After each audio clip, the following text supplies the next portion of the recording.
ಜೈ ಶ್ರೀರಾಮ್. ನೀವು ನೋಡ್ತಾ ಇದ್ದೀರಾ ಟಿವಿ ವಿಕ್ರಮ. ನಾನು ಸೌಮ್ಯ ಸನಾತನಿ. ನಮ್ಮ ಟಿವಿ ವಿಕ್ರಮದ ಎಲ್ಲಾ ಕಾರ್ಯಕ್ರಮಗಳ ನೋಟಿಫಿಕೇಶನ್ ನಿಮಗೆ ಸಿಗಬೇಕಂತ ಹೇಳಿದ್ರೆ ನಮ್ಮ ಟಿವಿ ವಿಕ್ರಮ ಚಾನಲ್ ಅನ್ನು ಸಬ್ಸ್ಕ್ರೈಬ್ ಮಾಡಿ, ಹಾಗೆ ಬೆಲ್ ಬಟನ್ ಕ್ಲಿಕ್ ಮಾಡೋದನ್ನ ಖಂಡಿತ ಮರಿಬೇಡಿ.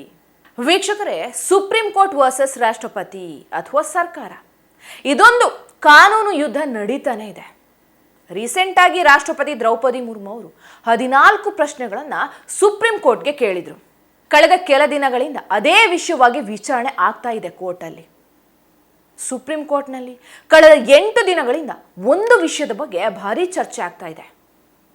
ರಾಜ್ಯಪಾಲರು ರಾಜ್ಯ ಸರ್ಕಾರದ ಬಿಲ್ಲನ್ನ ಎಷ್ಟು ಸಮಯದವರೆಗೆ ಬೇಕಾದರೂ ತಡೆ ಹಿಡಿಬಹುದಾ ಅನ್ನೋ ದೊಡ್ಡ ಗೊಂದಲ ಇದೆ. ವಿಚಿತ್ರ ಅಂದ್ರೆ, ಈಗ ಸುಪ್ರೀಂ ಕೋರ್ಟ್ ಪ್ರಶ್ನೆ ಕೇಳೋದಕ್ಕೆ ಶುರು ಮಾಡ್ಕೊಂಡಿದೆ. ಅದು ಕೂಡ ತನ್ನದೇ ತೀರ್ಪಿನ ಮೇಲೆ ಪ್ರಶ್ನೆ ಕೇಳ್ತಾ ಇದೆ. ನಿಮಗೆ ತಮಿಳುನಾಡಿನ ರಾಜ್ಯಪಾಲರ ಪ್ರಕರಣ ಗೊತ್ತಿದೆ ಅನ್ಕೋತೀನಿ. ನಾನು ಅದರ ಬಗ್ಗೆ ಮಾತಾಡಿದ್ದೆ. ಸ್ಟಾಲಿನ್ ಸರ್ಕಾರದ ಬಿಲ್ಲನ್ನ ತಡೆ ಹಿಡಿದಿದ್ದಾರೆ ಅನ್ನೋ ಕಾರಣಕ್ಕೆ ಸ್ಟಾಲಿನ್ ಅವರು ಸುಪ್ರೀಂ ಕೋರ್ಟ್ಗೆ ತೆಗೆದುಕೊಂಡು ಹೋಗಿದ್ರು. ಆಗ ಸುಪ್ರೀಂ ಕೋರ್ಟ್ ರಾಜ್ಯಪಾಲರಿಗೆ ಟೈಮ್ ಫಿಕ್ಸ್ ಮಾಡಿತ್ತು. ಅಂದ್ರೆ ಸರ್ಕಾರದ ಬಿಲ್ಗಳಿಗೆ ನೀವು ಇಂತಿಷ್ಟು ಸಮಯ ಇಟ್ಕೋಬಾರ್ದು ಅಂತ. ಆದಷ್ಟು ಬೇಗ ಸಹಿ ಹಾಕಿ ಅಂಗೀಕಾರ ಮಾಡಬೇಕು, ಇಲ್ಲ ರಿಜೆಕ್ಟ್ ಮಾಡಬೇಕು ಅಂತ. ಈಗ ಮಜಾ ಏನಂದ್ರೆ, ಇದೇ ಸುಪ್ರೀಂ ಕೋರ್ಟ್ ಪ್ರಶ್ನೆ ಮಾಡ್ತಾ ಇದೆ. ಸುಪ್ರೀಂ ಕೋರ್ಟ್ ಯಾವುದೇ ಮಸೂದೆ ಅಥವಾ ಬಿಲ್ಲನ್ನ ಅಂಗೀಕಾರ ಮಾಡಬಹುದಾ ಅಂತ. ಜೊತೆಗೆ ಇನ್ನೊಂದು ಪ್ರಶ್ನೆಯನ್ನು ಕೂಡ ಕೇಳ್ತಾರೆ. ರಾಷ್ಟ್ರಪತಿ ಹಾಗೂ ರಾಜ್ಯಪಾಲರೇನಾದ್ರೂ ಸುಪ್ರೀಂ ಕೋರ್ಟ್ನ ತೀರ್ಪನ್ನ ಅಥವಾ ಆದೇಶವನ್ನ ಪಾಲಿಸಲಿಲ್ಲ ಅಂದ್ರೆ ಆಗ ಏನಾಗುತ್ತೆ ಅಂತ. ನೋಡಿ, ದೇಶದ ಯಾವುದೇ ವ್ಯಕ್ತಿ, ಯಾವುದೇ ಸರ್ಕಾರ ಆಗಿರಲಿ, ಯಾವುದೇ ಅಧಿಕಾರಿ ಆಗಲಿ, ಸುಪ್ರೀಂ ಕೋರ್ಟ್ನ ಆದೇಶವನ್ನ ಸ್ವೀಕರಿಸಿಲ್ಲ ಅಂದ್ರೆ ಅವರ ಮೇಲೆ ಆಗ ನ್ಯಾಯಾಂಗ ನಿಂದನೆ ಆಗುತ್ತೆ. ಈಗ ಪ್ರಶ್ನೆ ಏನಂದ್ರೆ, ರಾಷ್ಟ್ರಪತಿ ಹಾಗೂ ರಾಜ್ಯಪಾಲರು ಆದೇಶ ಪಾಲನೆ ಮಾಡದೇ ಇದ್ರೆ ಅವರ ಮೇಲೆ ಕೇಸ್ ಹಾಕುವಷ್ಟು ಪವರ್ ಇದೆಯಾ ಅಂತ. ಖಂಡಿತ ಇಲ್ಲ. ಯಾಕಂದ್ರೆ ಸುಪ್ರೀಂ ಕೋರ್ಟ್ಗೆ ಯಾವುದೇ ಮಸೂದೆಯನ್ನ ಜಾರಿಗೊಳಿಸೋದಕ್ಕೆ ಅಧಿಕಾರ ಇಲ್ಲ. ಹಾಗೆ ರಾಷ್ಟ್ರಪತಿ ಹಾಗೂ ರಾಜ್ಯಪಾಲರಿಗೆ ಸ್ಪೆಷಲ್ ಪವರ್ನಿಂದ ನ್ಯಾಯಾಂಗ ನಿಂದನೆ ಮಾಡೋ ಹಾಗಿಲ್ಲ. ಸೊ ಅದಕ್ಕೆ ಈಗ ಸುಪ್ರೀಂ ಕೋರ್ಟ್ ತಮಿಳುನಾಡಿನ ರಾಜ್ಯಪಾಲರ ಮೇಲೆ ಮಾಡಿದಂಥ ಆದೇಶಕ್ಕೆ ಸರೆಂಡರ್ ಆಗುತ್ತೆ ಅಷ್ಟೇ. ಈಗ ಇದರಲ್ಲಿ ಕಪಿಲ್ ಸಿಬಲ್ ಹಾಗೂ ಅಭಿಷೇಕ್ ಮನು ಸಿಂಘ್ವಿ ಅವರ ವಾದ ಏನು ಅಂತ ನೋಡೋದಾದ್ರೆ, ಅಲ್ಟಿಮೇಟ್ಲಿ ಪವರ್ ಅನ್ನೋದು ಲೋಕಸಭೆ ಹಾಗೂ ವಿಧಾನಸಭೆಯ ಬಳಿ ಇದೆ. ಇದೇ ಕಪಿಲ್ ಸಿಬಲ್ ಇದಕ್ಕೂ ಮುಂಚೆ ಆರ್ಟಿಕಲ್ 370 ಕೇಸ್ನಲ್ಲಿ ಹೇಳ್ತಾರೆ, ಆರ್ಟಿಕಲ್ 370 ತೆಗೆದು ಹಾಕೋ ಪವರ್ ಈ ದೇಶದ ಸಂಸತ್ತಿಗೆ ಇಲ್ಲ ಅಂತ. ಅಂದ್ರೆ ಇವರು ತಮಗೆ ಬೇಕಾದ ರೀತಿಯಲ್ಲಿ ಕಾನೂನನ್ನ ಮಂಡಿಸ್ತಾರೆ. ಮುಂಚೆ ಆರ್ಟಿಕಲ್ 370 ಕೇಸ್ ತೆಗೆಯೋ ಸಮಯದಲ್ಲಿ ಇದೇ ಕಪಿಲ್ ಸಿಬಲ್ ಹೇಳ್ತಾ ಇದ್ರು ರಾಜ್ಯಪಾಲರ ಬಳಿ ಜಾಸ್ತಿ ಪವರ್ ಇದೆ ಅಂತ. ಈಗ ನೋಡಿ ಉಲ್ಟಾ.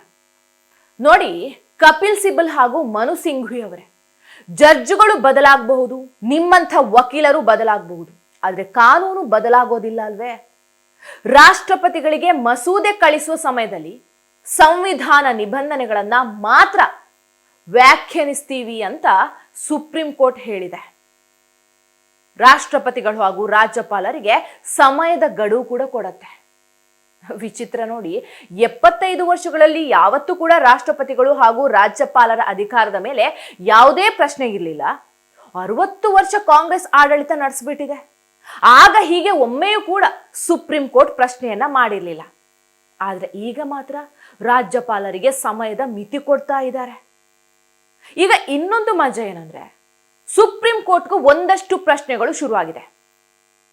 ಈಗ ರಾಜ್ಯಪಾಲರು ಇವರ ಆದೇಶವನ್ನ ಪಾಲಿಸದೇ ಹೋದಲ್ಲಿ ಮುಂದೇನು ಅನ್ನೋದು. ಆವಾಗ ಇದು ನ್ಯಾಯಾಂಗ ನಿಂದನೆ ಆಗುತ್ತಾ? ನೋಡಿ, ರಾಹುಲ್ ಅಂಡ್ ಗ್ಯಾಂಗ್ ಮೋದಿಜಿ ಮೇಲೆ ಆರೋಪ ಮಾಡ್ತಾರೆ, ಮೋದಿಜಿ ಸಂವಿಧಾನವನ್ನ ಬದಲಿಸುವ ಪ್ರಯತ್ನ ಮಾಡ್ತಾ ಇದ್ದಾರೆ ಅಂತ. ಆದ್ರೆ ಅಸಲಿಗೆ ಕಪಿಲ್ ಸಿಬಲ್ ಅಂತ ವಕೀಲರು ಸುಪ್ರೀಂ ಕೋರ್ಟ್ ಮುಖಾಂತರವೇ ಸಂವಿಧಾನ ಬದಲಿಸೋದಕ್ಕೆ ಹೊರಟಂಗಿದೆ.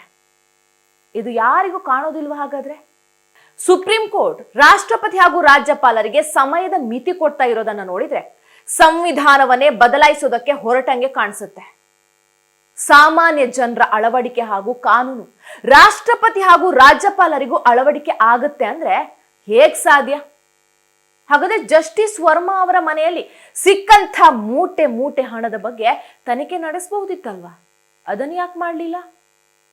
ಇದೇ ಕೇಸ್ ಸಾಮಾನ್ಯ ಜನರಿಂದ ಆಗಿದ್ದಿದ್ರೆ ಹೀಗೆ ಆಗ್ತಾ ಇತ್ತಾ?